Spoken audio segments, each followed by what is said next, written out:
En France, des dizaines de milliers de manifestants dans la rue contre le racisme et l'extrême droite. Une mobilisation nationale marquée par une polémique politique. Samedi 22 mars 2025, des dizaines de milliers de manifestants se sont rassemblés dans plusieurs villes de France pour protester contre le racisme et l'extrême droite.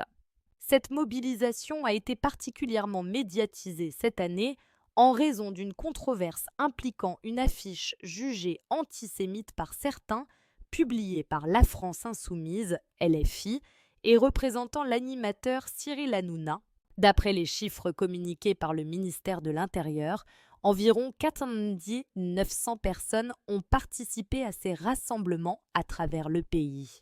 À Paris, 21 500 manifestants ont été recensés et des incidents ont conduit à l'interpellation de 2 personnes ainsi qu'à 3 blessés, dont un membre des forces de l'ordre.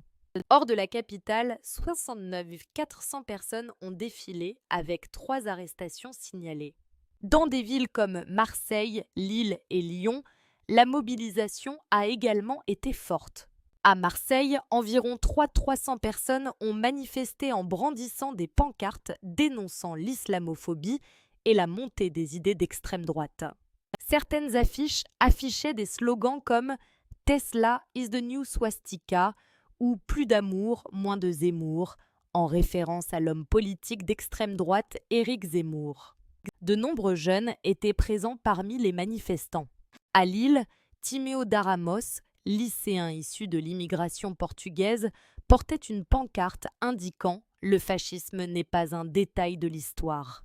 Pour lui, cette mobilisation est cruciale. Si on ne fait rien, on va se faire manger, a-t-il déclaré.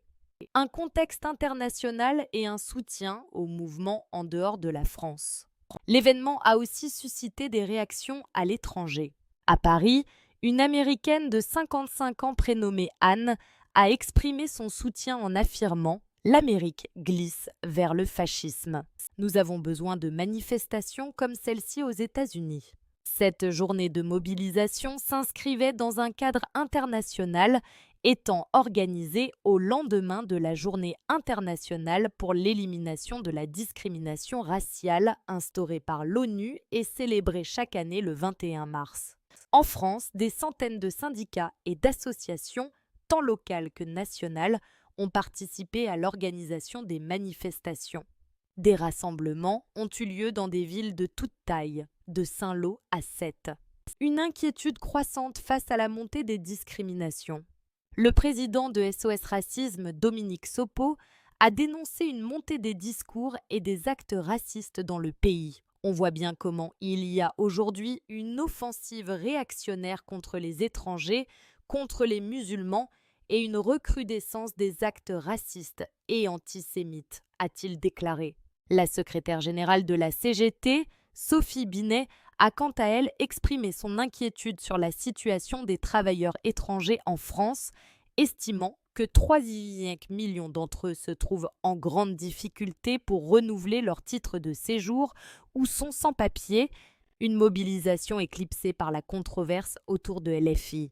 Bien que ces manifestations aient été prévues de longue date, une grande partie de l'attention médiatique s'est portée sur La France Insoumise, LFI, qui a cherché à élargir le message du mouvement en le tournant également contre le gouvernement Bayrou et les idées d'extrême droite.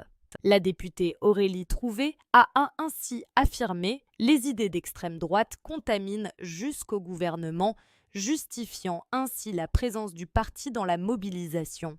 Toutefois, LFI a été au centre d'une polémique en raison d'une affiche critiquée pour ses similitudes avec des représentations antisémites du passé. Le visuel incriminé, représentant Cyril Hanouna avec une expression agressive, a été jugé comme une atteinte à son droit à l'image par la justice. LFI a annoncé faire appel de cette décision, mais a retiré l'affiche, certains membres du parti reconnaissant une erreur. Une fracture au sein des organisations manifestantes. La controverse a creusé un fossé entre LFI et d'autres organisations présentes dans le cortège. Jean-Luc Mélenchon, leader du parti, a fait une apparition remarquée à Marseille sans s'exprimer publiquement. Sophie Binet, de son côté, a cherché à marquer ses distances avec LFI en insistant sur la présence dans le cortège de nombreuses associations engagées dans la lutte contre l'antisémitisme, afin de souligner l'universalité du message porté par les manifestations.